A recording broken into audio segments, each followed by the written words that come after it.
Gracias. Bueno, continuamos con el aprendizaje del día de hoy. Muy agradecido con todos los ponentes. Muchas, de verdad, muchas gracias.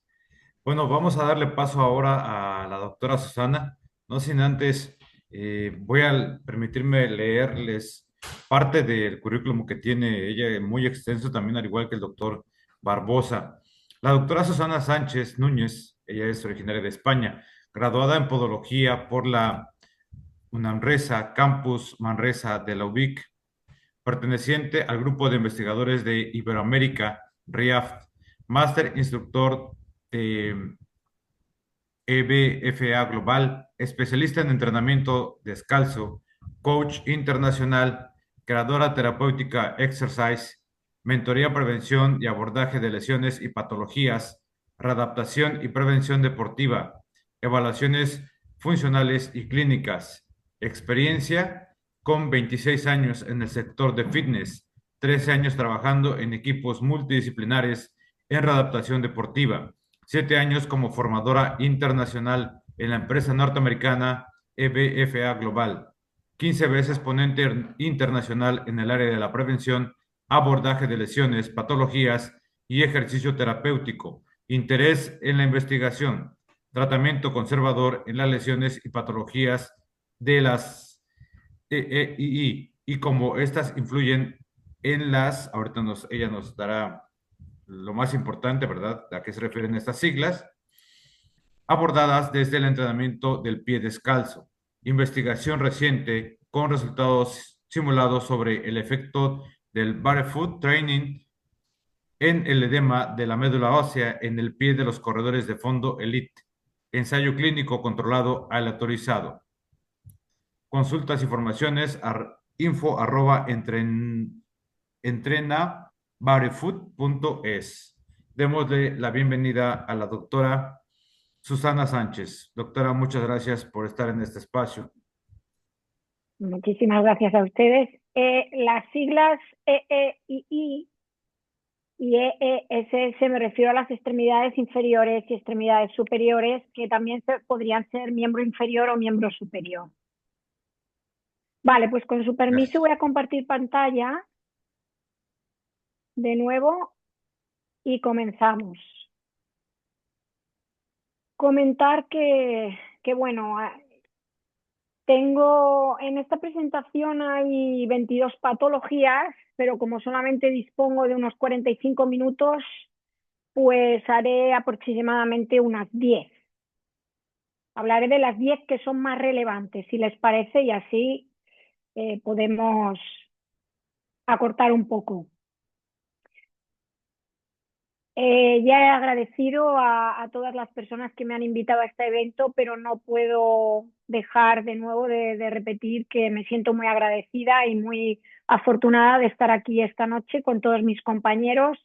Para mí, todas las personas que me están escuchando son compañeros, incluso los ponentes que vayan a presentar, ya que aquí nos están escuchando grandísimos profesionales de todo el mundo y es un privilegio.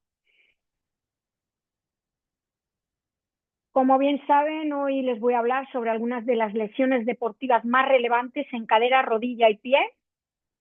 No me voy a extender mucho, pero sí quiero hacer un pequeño resumen. Uno de los principales problemas que tienen los deportistas, tanto si son del mundo profesional como amateur, son las lesiones deportivas. Estas pueden ser tanto agudas como crónicas.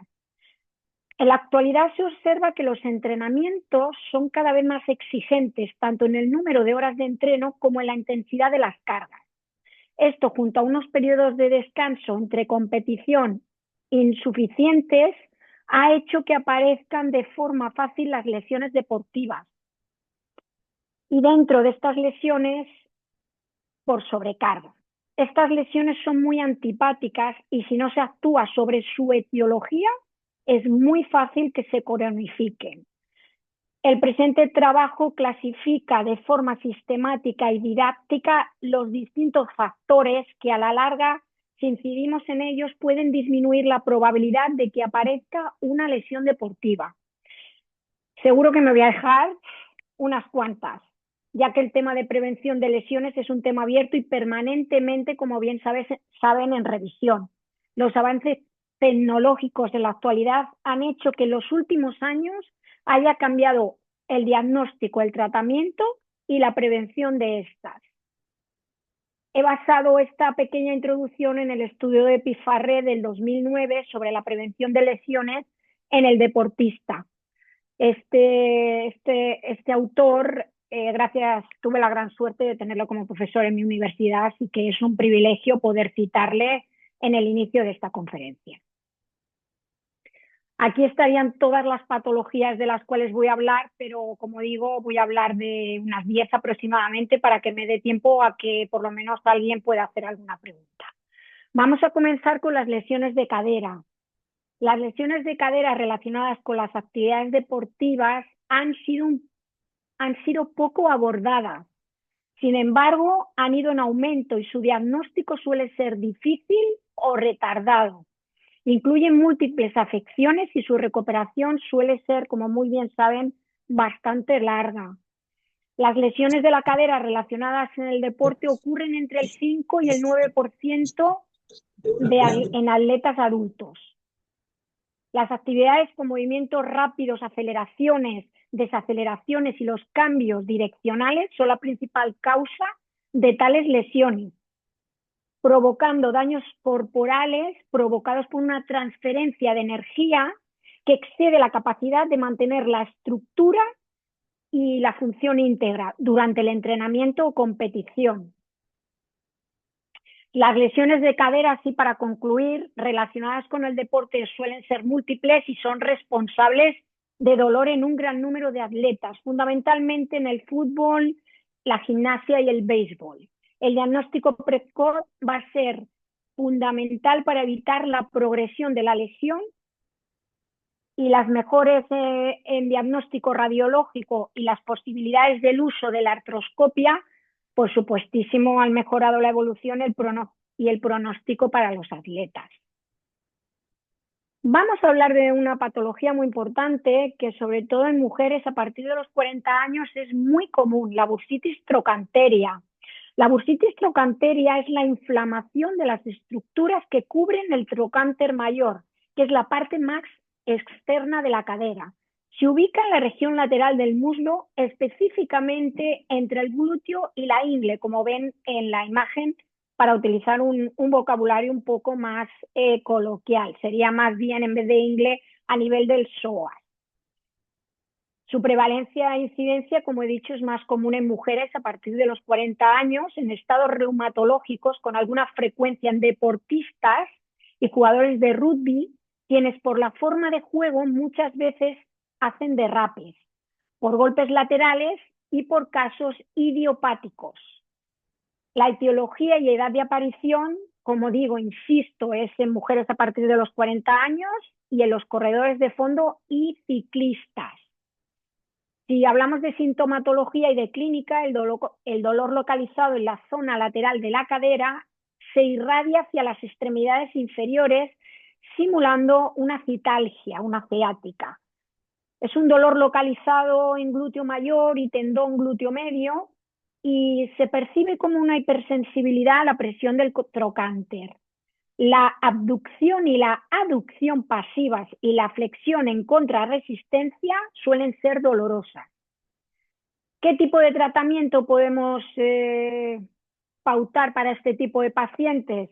El reposo, el hielo, los antiinflamatorios no esteroideos, la fisioterapia, un calzado que sea blando o bien la infiltración de corticoides. Pero yo, como redactadora deportiva y de lesiones, por supuestísimo, lo primero que prescribiría es el ejercicio físico, ejercicio terapéutico pautado por un profesional cualificado, al margen de que se sigan estas pautas de tratamiento conservador a nivel clínico.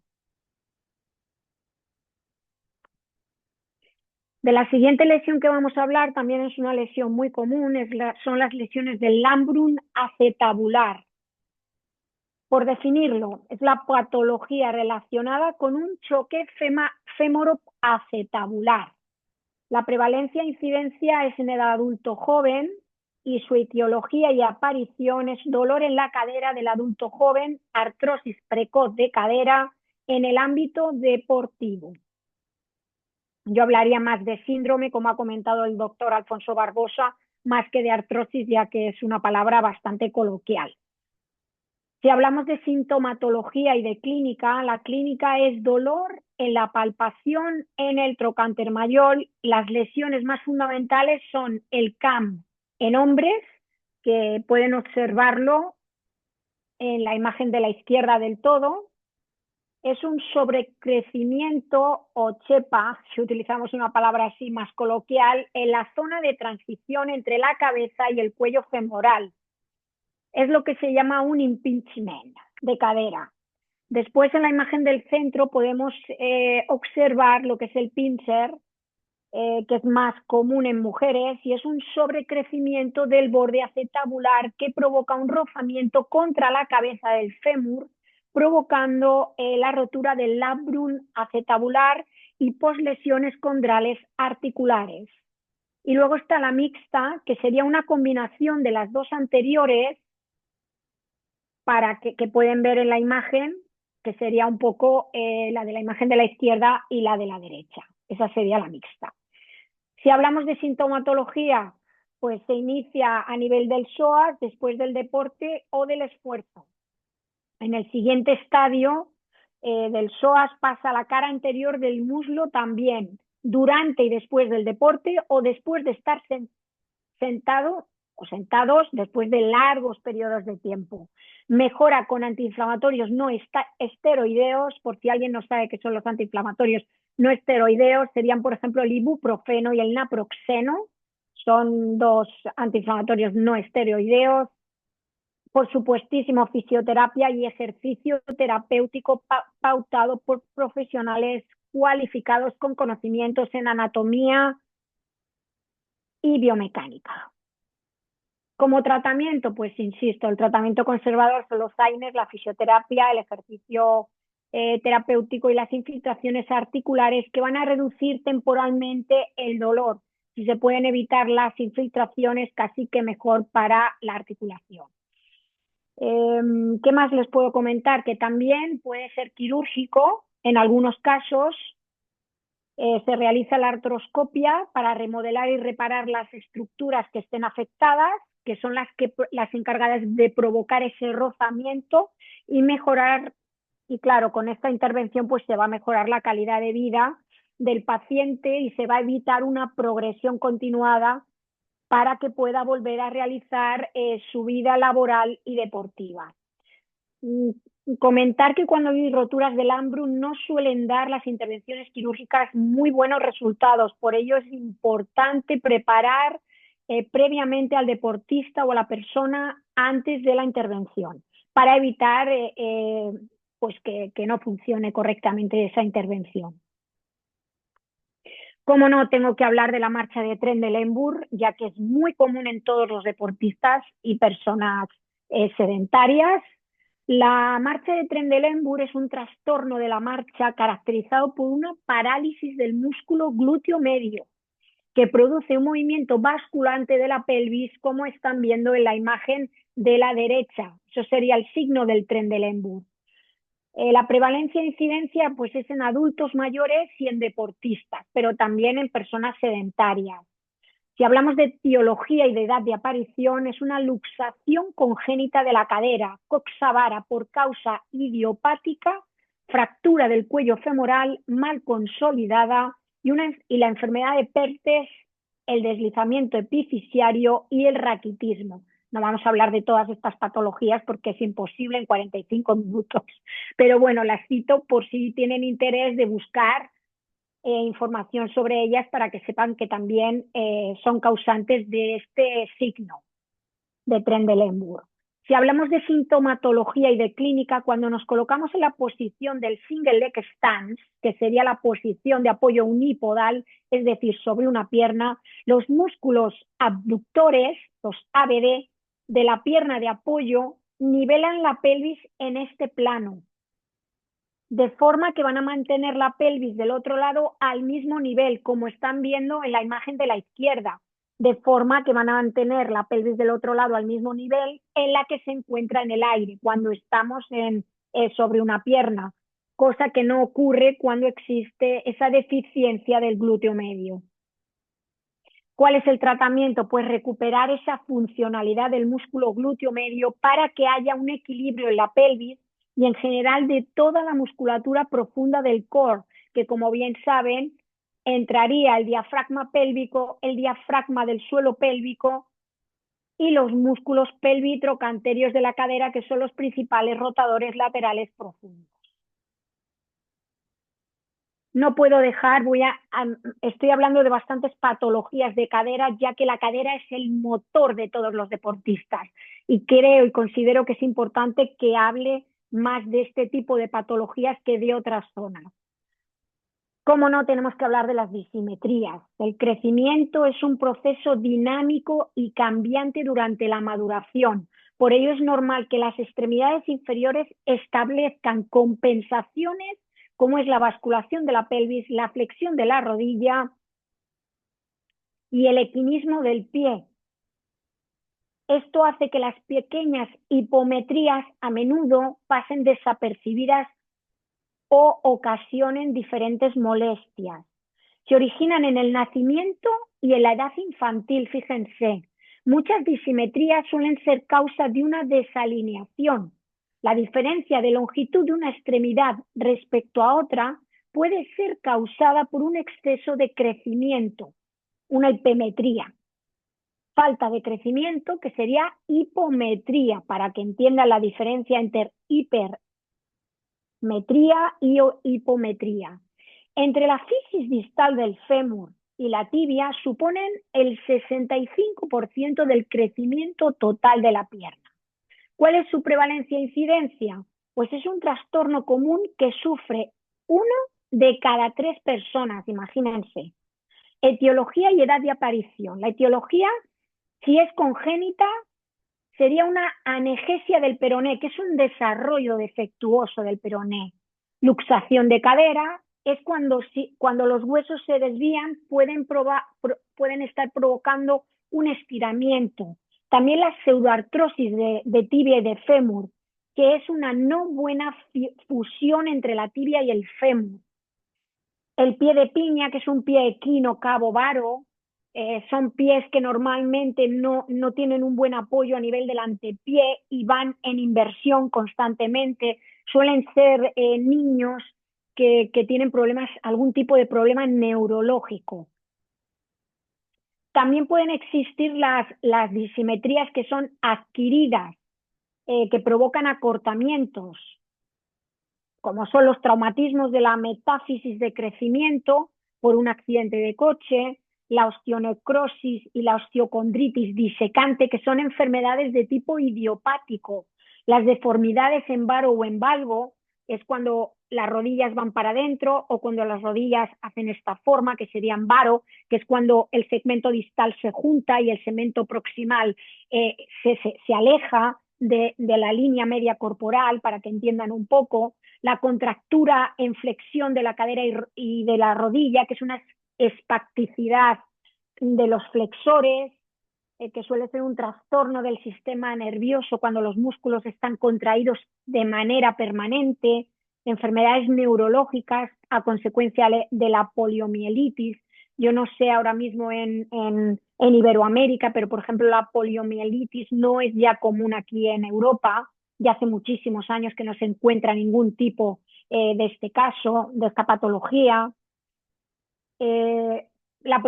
Puede provocar alargamientos a consecuencia de una osteomielitis, que como bien saben es una infección súbita del hueso o de la médula ósea causada por una bacteria piogena, que es la micobacteria, hongos, a la diáfisis de la tibia y el fémur en los niños pequeñitos. Provoca un mayor acortamiento sanguíneo para combatir la infección, provocando el crecimiento anormal del miembro inferior. O sea, una disimetría también puede ser por esta causa. Tumores como el osteoma osteoide, que se forma en huesos largos de la tibia y el fémur. Se considera un proceso dinámico hasta que el paciente no llega a la maduración ósea. Estoy hablando de cuando es adquirida esa disimetría, ¿eh?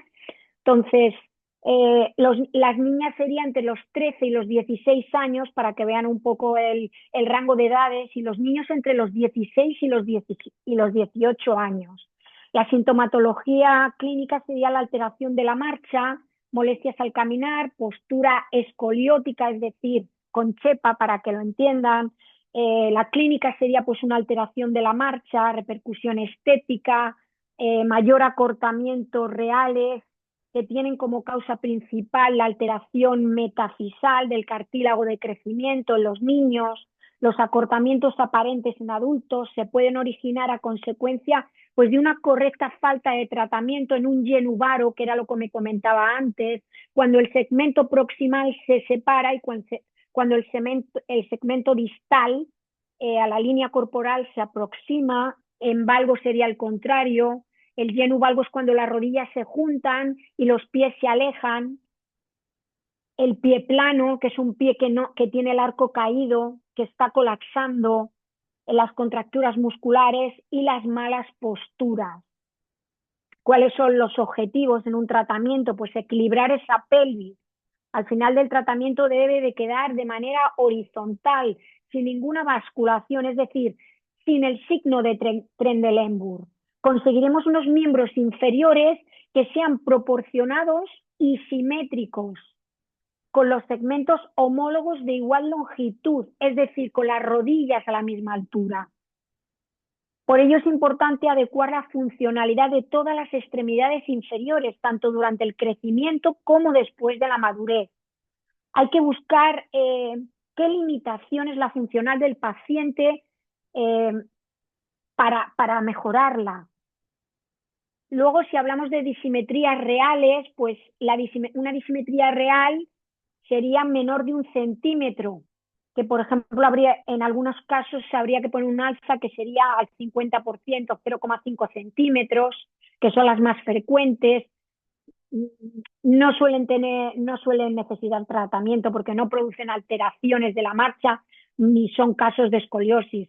Yo realmente un alza la pondría a partir de unos 3 centímetros y no antes, porque normalmente suelen ser más bien funcionales. Con mejorar la sintomatología y el dolor de espalda, colocando temporalmente, si fuera necesario, el alza, pero ya digo que con ejercicios terapéuticos pautados por un profesional cualificado, muchas veces el alza no es necesaria. Ya si hablamos de una disimetría de 3 a 4 centímetros, que son mayores ya de esos 2 centímetros, pues no pueden estar incluidas dentro del calzado porque pueden descalzar el pie y comprimir el antepié, colocar el alza del 50 al 75% de la diferencia real. Habría que estudiar el caso de cada paciente. Esto que les estoy diciendo es más a niveles generales. Nunca se debe poner un alza al 100%. Por ejemplo, en hay que a ver si me sale, epifisiodesis contralateral, si presenta posibilidad de crecimiento, si la disimetría ya es de 4 a 10 centímetros, realizar la mixta, que sea interna y externa del calzado.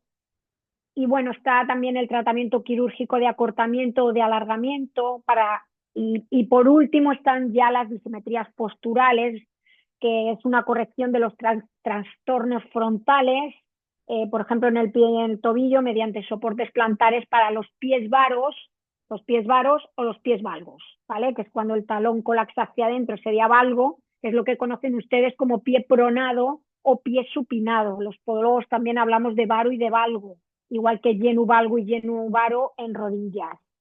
La disimetría postural pues va a provocar ese valguismo asimétrico del medio pie, y con un soporte plantar que eleve el arco que está colapsado, porque si hay un valgo, una pronación, pues al estar colapsado, pues si levantamos ese arco vamos a conseguir mejorar esa disimetría. Doctora Corrección Susana, de... ¿Sí? hágame un grande favor, vuelva a compartir debido a que alguien rayó la pantalla y salí para que evitar que de pronto rayaran. Por favor, las No hay personas ningún que tienen su celular, les pido el grande favor, cuando manipulen, de pronto se están cambiando de Facebook a Messenger o a Instagram y sin darse cuenta rayan la pantalla, por favor, para que tengan mucho cuidado, por favor. Dale, doctora Susana. No hay ningún problema. Ahora mismo seguimos. Perfecto.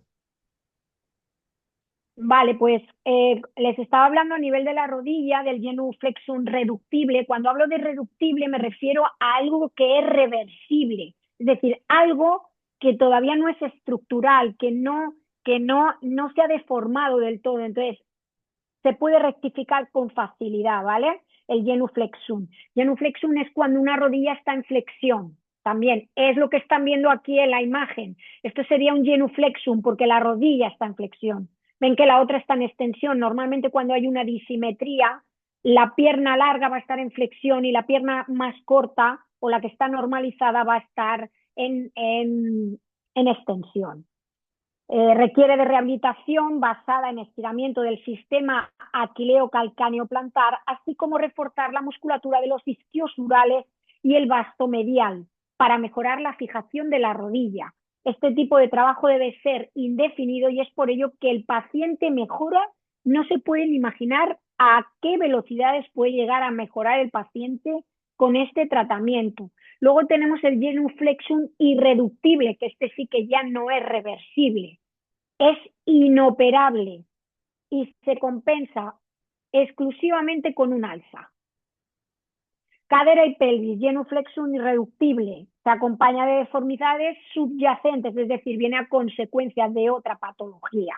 La causa artrosis evolucionada, es decir, un síndrome evolucionado, por eso un síndrome del dolor femoropatelar, que sería lo que se conoce como condromalacia o condropatía rotuliana, para que me entiendan, que es, todo el mundo habla así a nivel coloquial de artrosis. Por eso no están justificados los soportes plantares en estos casos. El genuflexum de cadera reductible casi nunca se encuentra aislado. Es una retracción del psoas ilíaco que provoca una anteversión de la hemipelvis y una hiperlordosis. Es decir, como yo digo siempre de broma a mis pacientes, el culo de pollo. Cuando tenemos el culillo así respingón, pues eso sería una hiperlordosis. Las anteversiones y retroversiones de la pelvis no se corrigen con soportes plantares, es decir, con plantillas. No se solucionan, que no les venda las plantillas. Como podóloga, les digo que no funcionan ese tipo de tratamiento con este tipo de pacientes. Lo mejor, la rehabilitación y ejercicio físico, pautado por un profesional cualificado, insisto. Las anteversiones asimétricas de la hemipelvis. Se debe reforzar toda la zona del core, estirar el psoas ilíaco y reforzar la musculatura isquiosural y estirar el sistema aquileo-calcáneo plantar. Sin embargo, para las retroversiones asimétricas a nivel de la hemipelvis, se debe tonificar toda la musculatura anterior y posterior con estiramiento de todo el complejo lumbopélvico, principalmente del cuadrado lumbar. ¿Cuáles son los aspectos más a tener en cuenta en las disimetrías? Las pequeñas desigualdades de altura de miembros inferiores no deben tratarse sistemática a un tratamiento preventivo. Estas desigualdades no solo pueden corregirse en algunos casos con alza, ya que si se eleva un talón del suelo genera un equinismo a nivel del pie. El equinismo, acuérdense que era pues cuando la gente camina así, que levanta así un poco el pie y lo deja así en el aire antes de meter el paso hacia adelante. Tampoco es recomendable cuando la persona practica deporte de forma intensiva porque aumenta la inestabilidad del pie. Ojo con estos detalles.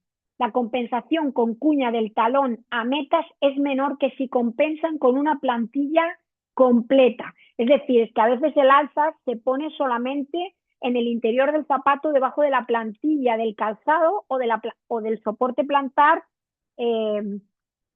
realizado por un profesional, por un podólogo. A veces se puede poner nada más que el elemento y no es necesario poner todo el soporte plantar. Otra cosa importante, las compensaciones deben ser progresivas porque el sistema nervioso para que el sistema nervioso propioceptivo sea capaz de adaptarse a las variaciones. Y luego tenemos pues la ayuda del bastón, que hay muchos tipos de bastones y no voy a entrar en todo esto porque si no me voy a alargar y me apetece más hablarles de más patologías aparte de las de la cadera. Así que yo creo que las disimotrias es un tema muy común en deportistas y en la población y he creído importante hablar sobre ellas. Ahora vamos a hablar sobre las lesiones de rodilla y me voy a centrar sobre todo en el síndrome del dolor femoropatelar. El síndrome del dolor femoropatelar es un dolor típico en la rótula de localización difusa retroperipatelar. Sucede como resultado de la atracción del tendón cuadricipital con la tensión del tendón rotuliano, como están viendo en la imagen, en las subidas y bajadas de escaleras o cuando hay planos inclinados, es decir, cuando hay bajadas o subidas. Cuestas. ¿Cuál es la prevalencia e incidencia? Lo tienen y lo padecen entre el 7 y el 15% de la población, del 2 al 30% por patología deportiva. Fíjense, o sea, los deportistas tienen todas las de ganar y el 15% es bilateral y sobre todo lo sufrimos las mujeres, el sexo femenino. ¿Por qué? Ahora lo verán. Etiología y edad de aparición. Se desencadena al subir escaleras, como he comentado, y al bajar, estando de cuclillas mucho tiempo o al incorporarse después de estar sentado durante largos periodos de tiempo. Y el rango de edad, en principio, sería entre 15 y 30 años, pero ya les digo yo que las mujeres, en general, por tener la cadera un poco más ancho y por el ángulo Q, tenemos más tendencia a padecer esta patología. ¿Cuál es la sintomatología y la clínica? Se manifiesta con dolor en la cara anterior de la rodilla, provocando un movimiento anormal de la rótula al cuello de la tróclea. Sucede a consecuencia de una debilidad del vasto medial oblicuo. Los elementos laterales van a arrastrar la rótula hacia afuera y va a aumentar el roce del cóndilo lateral del fémur. El genuflexum, ojo con las disimetrías que pueden causar también este tipo de síndrome. Va a producir un aumento de la tensión femoropatelar, de la articulación femoropatelar, que ya saben que en la rodilla tenemos la femoropatelar y la femorotibial. Pues ocurre a nivel de la femoropatelar. La hiperpronación, es decir, el exceso del colapso, el exceso de pronación va a provocar esta patología, el sobrepeso, el exceso de actividad física, el aumento de los 10 grados del ángulo Q, lo que les comentaba anteriormente. ¿Cuál va a ser el tratamiento? Pues un control del dolor, eliminar actividades de subir y bajar escaleras, ponerse de cuclillas y permanecer sentado. AINES durante los 7 primeros días, después no van a hacer absolutamente nada, los antiinflamatorios no esteroideos, uno cada 8-12 horas. Ejercicios isométricos de cuádriceps del vasto medial. También es importante que hay nuevas investigaciones que hablan sobre la importancia de mejorar el recto anterior del cuádriceps, reforzar esa musculatura del core que incluye la musculatura pelvitrocanteria y del glúteo medio. ¿Por qué los ejercicios isométricos? Porque van a frenar la tendencia lateralizando la rótula al producirse la tensión en la rodilla. Ahora les voy a hablar de una patología muy común en niños que es importante que la conozcan, que es el Osgood-Schlatter.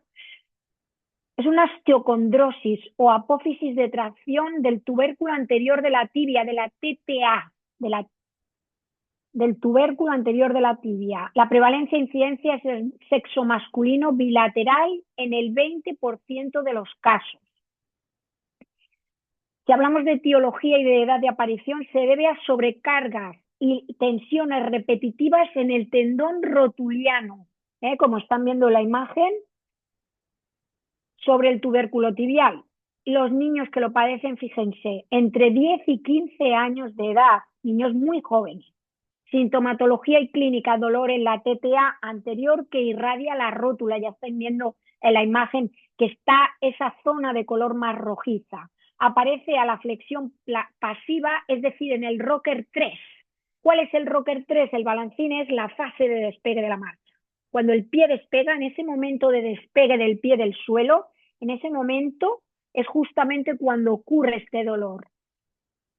Como digo, aparece en la flexión pasiva y en la extensión contra resistencia al subir y bajar escaleras, arrodillarse, saltar y correr. ¿Cuándo mejora? En reposo. ¿Y cuál es el tratamiento? Reposo deportivo de 1 a 3 meses, antiinflamatorios no esteroideos durante los 7 días, crioterapia y vendajes. Son los mejores tratamientos y, por supuestísimo, siempre insisto, ejercicio físico pautado por un profesional cualificado. Me repito mucho, pero es que hay tanta gente trabajando no profesional que debemos de incidir en esto los profesionales de la salud y la actividad física. Vale, vamos a hablar ahora de la bursitis de la pata de ganso. La bursitis de la pata de ganso también es muy común en deportistas. Es una tumefacción en la zona medial de la rodilla y zona inferior del espacio articular con sensibilidad local. La prevalencia e incidencia es más prevalente en mujeres de mediana edad, obesas, con pelvis que sea más ancha y con un genu valgo de rodilla, es decir, cuando colapsan las rodillas. En personas con pies planos el riesgo va a aumentar, es decir, cuando hay un colapso del arco plantar. Los deportistas que practican carrera de larga distancia también están predispuestos a padecer esta lesión debido al mecanismo de repetición. ¿Cuál es su etiología y edad de aparición? Sobre todo en mujeres y personas de mediana edad, deportistas de carrera larga y continua. ¿Cuál es la sintomatología y la clínica? Posible dolor en la articulación de la rodilla que puede empeorar al ponerse en cuclillas, arrodillarse o subir y bajar escaleras. Como ven, casi todas las patologías de rodilla tienen una sintomatología muy similar. Tienen una limitación en la rotación interna y lateral a causa de la cadera, a causa de dolor y una flexión limitada. Contracciones de los músculos, regla mnemotécnica, Sagaset, músculo sartorio, grácil y semitendinoso. Son los causantes de acentuar esta bursitis. ¿Cuál es el tratamiento? Antiinflamatorios no esteroideos, como son el naproxeno y ibuprofeno. Siempre ya saben que lo tiene que pautar un profesional sanitario. Y material amortiguador a nivel del talón, es decir, piensen en poner algo de amortiguación a nivel del talón para mejorar esta sintomatología. Como no, voy a hablar de la rodilla valga. Deformidad en el plano frontal de la rodilla. Estábamos hablando todo el tiempo de un genu valgo. Esto es un genu valgo, una rodilla valga. Es una deformidad, como digo, en el plano frontal de la rodilla.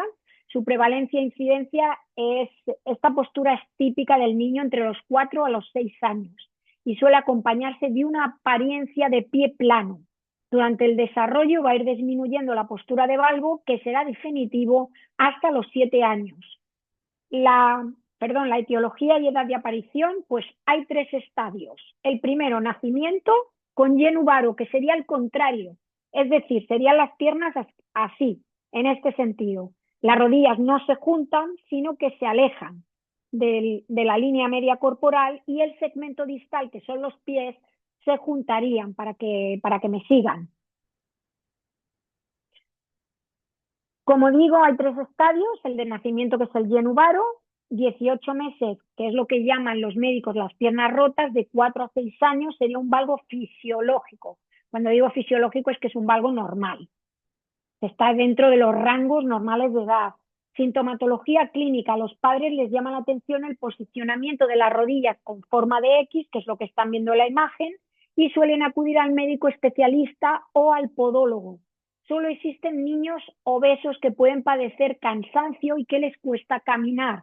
De 2 a 6 años hay que tranquilizar a los padres porque en el 95% de los casos se mejora solo. De los 8 a los 9 años, la distancia maleolar, es decir, entre los tobillos, entre los huesos de la tibia, de 7,5 centímetros, no va a mejorar sola. Es decir, hay que tratar. Un soporte plantar con el ali y, bueno, que tenga un soporte del arco y un medial heel skate. El medial heel skate es otro tipo de elemento que es complicado de explicar aquí ahora mismo, pero bueno, es un elemento que se suele poner en la órtesis plantar para ayudar a corregir este tipo de patología. Si a los 10 años la distancia maleolar es de 7,5 a 10 centímetros o de 15 a 20 grados de angulación, hay que intervenir quirúrgicamente y esto ya tiene que ser un traumatólogo. A los 12 años, aquí en Cataluña, concretamente en Barcelona, tenemos un hospital que es exclusivo para niños y es el de Sant Joan de Déu, que creo que a nivel de España, si no es el mejor, es de los mejores que hay. ¿Cuál es el tratamiento? Pues con grapa Blown, que desde 1949 se creó para frenar el crecimiento de las fisis mediales, dejando crecer las fisis laterales para su corrección. La corrección va de 6 a 15 meses después, según altura, edad, etcétera, etcétera.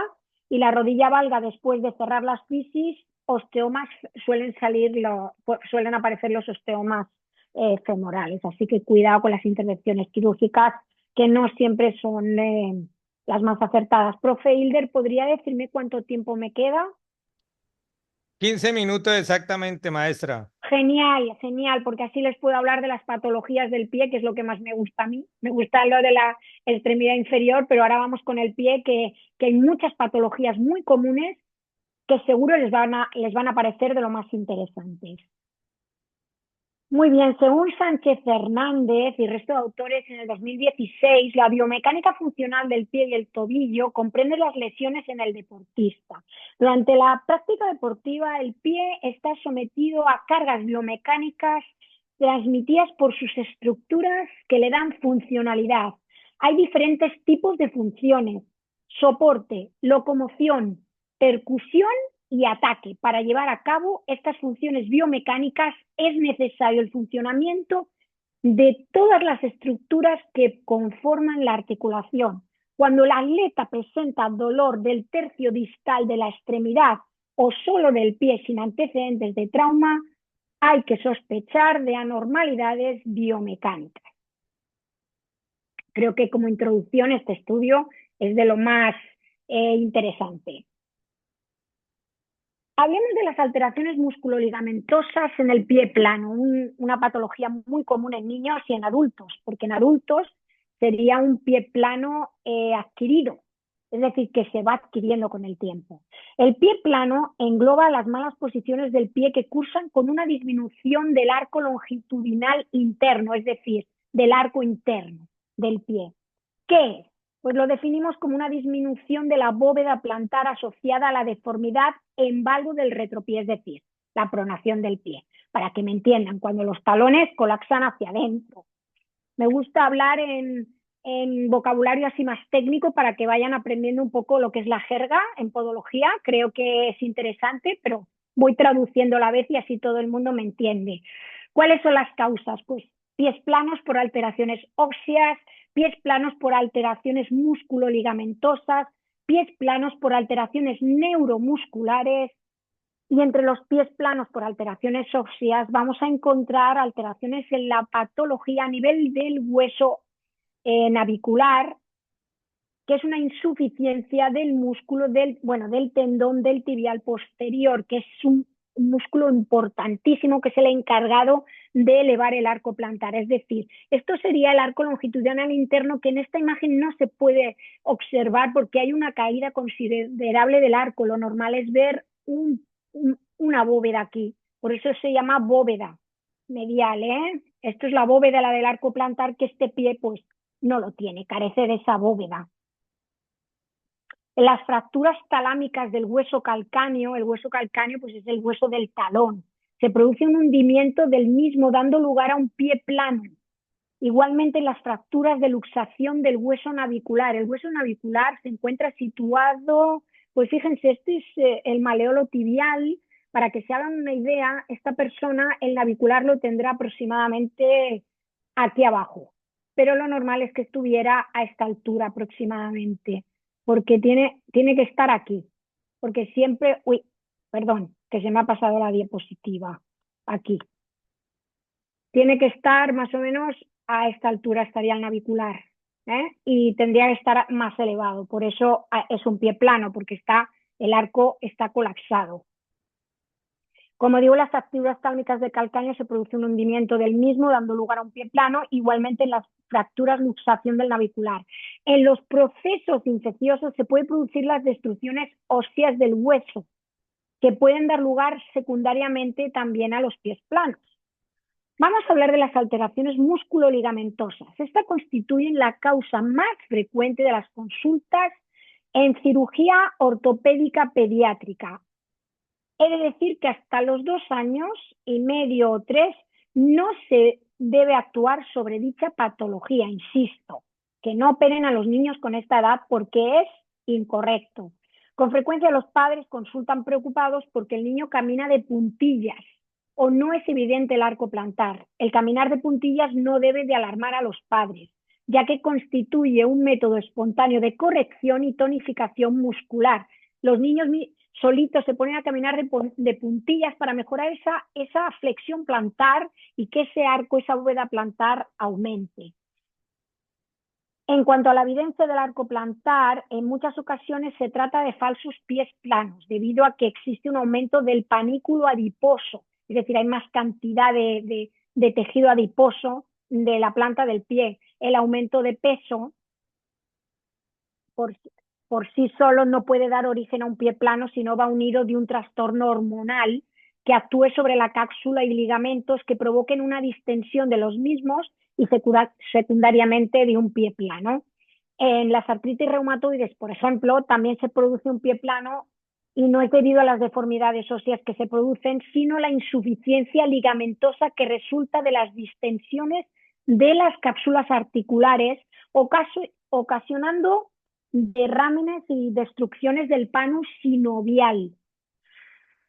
Luego están las alteraciones neuromusculares. En este grupo podemos incluir pues, las alteraciones por retracción del tendón de Aquiles, pie plano producido por secuelas poliomielíticas, que ya digo que aquí en Europa no es muy común ver esto ya. Las parálisis del tibial anterior y posterior nos dan origen a un pie plano. La parálisis del músculo peroneo lateral largo, principal causante dinámico de la conservación de la bóveda plantar, favorece también la aparición del pie plano.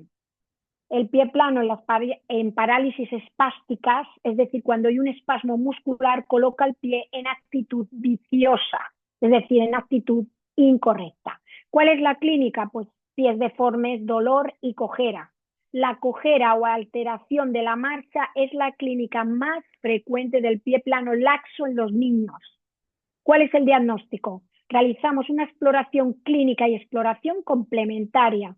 Los podólogos utilizamos el podoscopio, que constituye un excelente método, ya que mediante él obtenemos imágenes dinámicas del apoyo plantar. La técnica del fotopodograma, es decir, la baropodometría, constituye un excelente método para controlar la evolución del mismo. En las radiografías podemos medir diferentes ángulos y la exploración de estudio de la marcha. ¿Cuál es el 5 minutos, tratamiento? maestra. Perfecto. El tratamiento va a depender del tipo de pie plano y del momento evolutivo del mismo.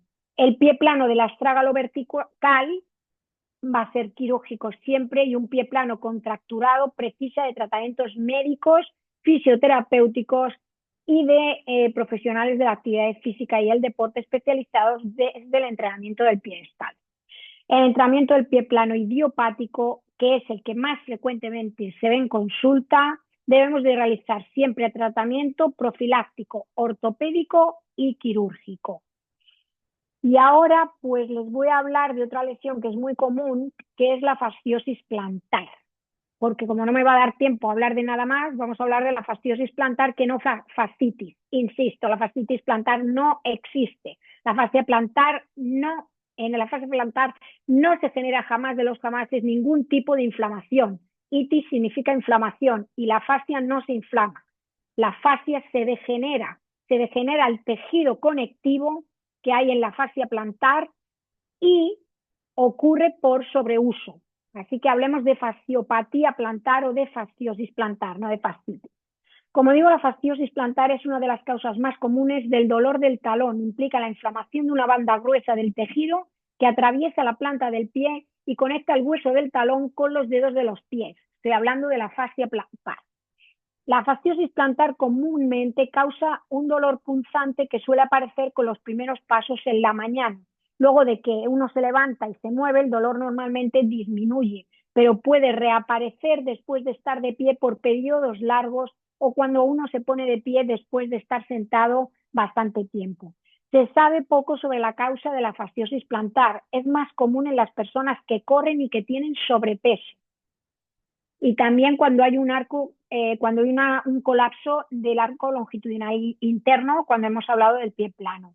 La fasciosis plantar generalmente causa un dolor punzante, insisto, en la planta del pie, a nivel del talón. Puede ser insercional, que está próxima al talón, o no insercional, que está un poco más a la mitad del pie, de la zona media del pie. Como digo, pues también puede desencadenarse por estar de pie durante mucho tiempo o a levantarse después de estar sentado. La fascia plantar es una banda de tejido que conecta el hueso del talón con la planta de los pies, sostiene el arco del pie y absorbe el impacto al caminar. Es importantísima. La tensión y el estrés en la fascia pueden provocar pequeños desgarros. Los estiramientos y desgarros repetidos de la fascia pueden irritarla, y aunque la causa sigue siendo incierta, en muchos casos pues va a aparecer esa fasciosis plantar. ¿Cuáles son los factores de riesgo? Pues puede presentarse sin una causa obvia. Algunos factores pueden aumentar el riesgo de desarrollar esta afección. Entre estos se incluyen pues la edad. La fasciosis plantar es más común en las personas entre 40 y 60 años. ¿Por qué? Porque ya hay un sobreuso y un deterioro de ese tejido conectivo que les comentaba. Ciertos tipos de ejercicio, por ejemplo, las actividades que ejercen mucha presión sobre el talón y los tejidos adheridos, como las carreras de larga distancia, el ballet y la danza aeróbica, pueden contribuir a la aparición de la fasciosis plantar. Problemas en la mecánica del pie, los pies planos, un arco elevado o incluso un patrón atípico de caminar puede afectar la forma en que distribuimos el peso, las cargas sobre el pie cuando estamos de pie, y pueden generar pues más tensión en la fascia plantar. En obesidad, el exceso de peso ejerce una presión adicional sobre la fascia plantar.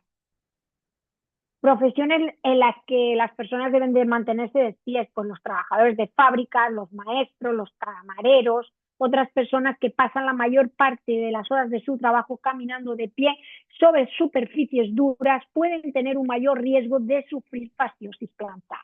¿Cuáles son las complicaciones? Presten mucha atención. Ignorar la fasciosis plantar puede provocar dolor crónico que no va a desaparecer en el talón, que va a dificultar las actividades cotidianas. Es probable que cambien la forma de caminar para evitar el dolor de la fasciosis plantar, lo que puede generar problemas en el pie, la rodilla, la cadera o la espalda. ¿Cuál es el tratamiento? La mayoría de las personas que tienen fasciosis plantar se recuperan en unos meses con un tratamiento conservador que incluye no aplicación de hielo, no, porque no hay inflamación. Entonces el hielo, la crioterapia, no va a servir absolutamente para nada. El estiramiento y modificar o evitar actividades que causen dolor, eso sí, y ejercicios del entrenamiento del pie. Esto es fundamental, y también del core profundo. Medicamentos, pues no van a servir para nada porque no hay inflamación. ¿Para qué vamos a tomar un antiinflamatorio no esteroideo si no lo necesitamos porque no hay una patología inflamatoria? Pues no hay que tomar antiinflamatorios tampoco. ¿Cuáles son las terapias? Pues la fisioterapia o el uso de dispositivos especiales son los que van a poder aliviar esta sintomatología. Un fisioterapeuta puede enseñar ejercicios para estirar la fascia plantar y el tendón de Aquiles y para fortalecer los músculos de la parte inferior de las piernas, es decir, en general de las extremidades inferiores. Un terapeuta también puede enseñarnos un vendaje con un tape para brindar apoyo a la planta del pie, las férulas nocturnas, las órtesis, es decir, las plantillas, la bota para caminar, los bastones, la muleta y en últimos casos la intervención quirúrgica, pero ya les digo que en últimos casos. Doctora. Ondas de choque, etcétera, etcétera. Y con esto pues concluyo mi ponencia y agradezco a todos su atención y espero que les haya sido de grandísimo interés esta charla. Bueno, miremos, ahí está la información para los que quieran contactar a la doctora Susana Sánchez. en info@entrenavariofood.com o Tengo, www.entrenavariofood.com. pro- Sí, maestra. profe, no me di cuenta de cambiar la diapositiva. La página web está en desuso ya. Tienen que escribirme a info@entrenavariofood.es.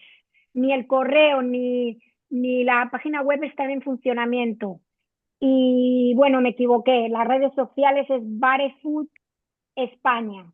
Como viene aquí España, en lugar de EDFA, que pongan Barefood seguido España, ¿sí? O sea, sin la No me di Y. cuenta, profe. Exactamente, el guión bajo no.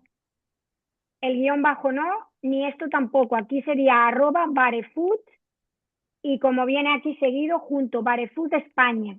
Así escrito.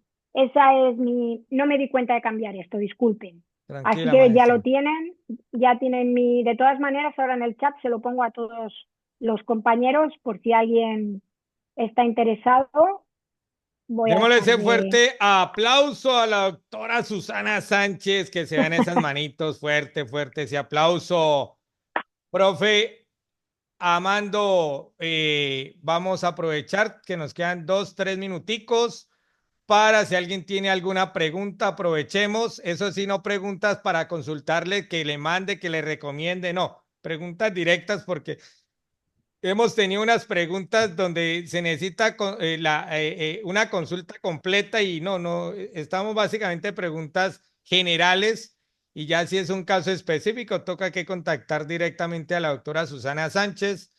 Todavía no sé si la doctora Susana Sánchez vaya a implementar el servicio virtual, a ver qué posibilidad que más adelante montemos la oficina virtual de Susana Sánchez y podamos hacer atención virtual. Estamos hablando de la telemedicina que se puede aplicar y bueno, pensemos más adelante en ese servicio. No sé, doctor Ángel Gutiérrez, maestro Amando, tiene la palabra. Gracias, maestro Wilder. Hay una pregunta aquí del maestro Abel sobre las recomendaciones, doctora Susana, para docentes y padres de familia, ya que aquí en México hay un tema muy especial sobre el pie plano. Entonces, ¿cuáles serían las recomendaciones para las edades tempranas? Para las edades tempranas, como he dicho, no lo he comentado, pero el arco plantar se desarrolla, tiene su final desarrollo a los 12 años. Entonces, durante todo este proceso, perdón, no hasta los 12, hasta los 8 años el arco plantar está en crecimiento. Entonces, hasta que no lleguen los 8 años hay que monitorear al paciente. Es decir, en edades tempranas no hay que estar pendiente, hay que dejar al niño que lleve su desarrollo y si a los 8 años continúa ese pie plano, entonces ya hay que llevar un seguimiento por parte de un profesional. Pero hasta que no se cumplan esos 8 años no es necesario, a no ser que haya un colapso exagerado o nos encontramos con un astrágalo verticalizado. El astrágalo verticalizado, bueno, el astrágalo es un hueso, para que se hagan una idea. Es que no he cogido el pie y no lo tengo aquí a mano y levantarme ahora vamos a perder mucho tiempo. El hueso calcáneo es el hueso del talón, ¿vale? Pues justamente encima hay otro hueso que es el hueso astrágalo, ¿vale? Entonces, yo lo llamo el caballero y el calcáneo es el caballo, porque el caballero está encima del caballo. Entonces, este hueso, concretamente, a veces, en lugar de estar recto, se verticaliza. En lugar de estar horizontal, se pone en esta posición. Entonces, si observamos que hay un astrágalo verticalizado, entonces sí que hay que ir corriendo a un profesional. Pero en principio esto es extraño verlo así de primera mano. Sí que puede venir algún niño a consulta con esta patología, pero no es muy común. Entonces, hasta los 8 años es el crecimiento del arco plantar. Vamos a esperar a los 8 años. Si continúa, llevamos a un podólogo, que en México además hay muy buenos profesionales de podología, que yo tengo varios amigos. O sea, que si alguna vez tienen algún percance con algún niño, que sepan que si contactan conmigo yo les puedo pasar el contacto allí en México, en Ciudad de México, de un gran profesional que es amigo mío y les puede consultar. ¿Qué tienen que hacer hasta entonces? Dejar a los niños que se vayan desarrollando y un consejo muy bueno que les puedo dar es que los niños nunca deben de llevar calzado de adulto.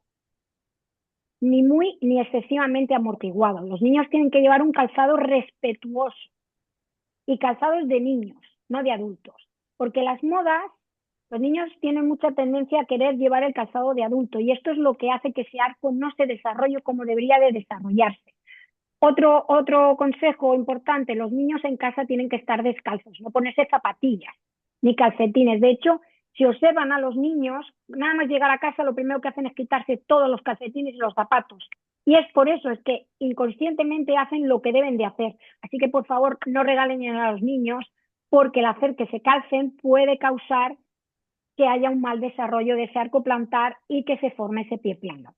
Así que yo creo que con estos consejos, consejo de calzado, consejo de que le dejen descalzos, creo que con esto es más que suficiente, que observen a los niños, pero que tampoco se preocupen si no tienen más de 8 años. Bueno, maestro Amando, por favor, entregamos el certificado a la doctora Susana. Sí, claro. Una disculpa, ¿verdad?, a los otros colegas porque están haciendo algunas preguntas, pero por tiempo. No Por se preocupe tiempo. porque ahora yo lo que haré es meterme en el chat y responder y así podemos seguir con las ponencias, si les Gracias, parece. gracias, doctora. Un placer. Bueno, aquí tenemos este. Dale, maestro, vamos a compartir el certificado. Ah, sí, perdón. Falta compartirle. Ahí va. Listo. ¿Ya lo puede visualizar? Sí. Sí, claro que Gracias. sí. Doctora, muchas gracias. A nombre, bueno, el doctor Julio en ese momento tuvo que retirarse. Entonces, de FIEP, de la Federación Internacional de Educación Física, se le otorga el presente reconocimiento a usted, doctora Susana Sánchez, por su destacada participación como ponente en la charla académica con el tema Lesiones deportivas, realizado este día, domingo 27 de octubre de 2024, por medio de la plataforma Zoom. Firma el doctor Julio López Ortega, delegado nacional FIEPS México, y el profesor Carlos Antonio Salapa Covarrubias, delegado nacional adjunto de FIEPS México. Muchísimas gracias, doctora. Gracias por todo lo que nos ha compartido el día de hoy. Démosle ese Ha aplauso sido, fuerte, fuerte, ese aplauso a mi queridísima doctora que nos acompaña desde España. O sea, no es cualquier cosa, ya son las 9 de la noche. Van a ser las 9 de la noche porque le corrieron una horita. Hubiera sido las 10, pero le corrieron una horita, o sea que son las 9, pero sigue siendo tarde. Vamos a cerrar aquí. Ofrecerle una disculpa a mi querido maestro José Carlos Uria Sánchez del Perú, que por cuestiones de tiempo, si desea, puede escribir en el chat que la doctora Susana Sánchez le comparte. Vamos a cerrar aquí.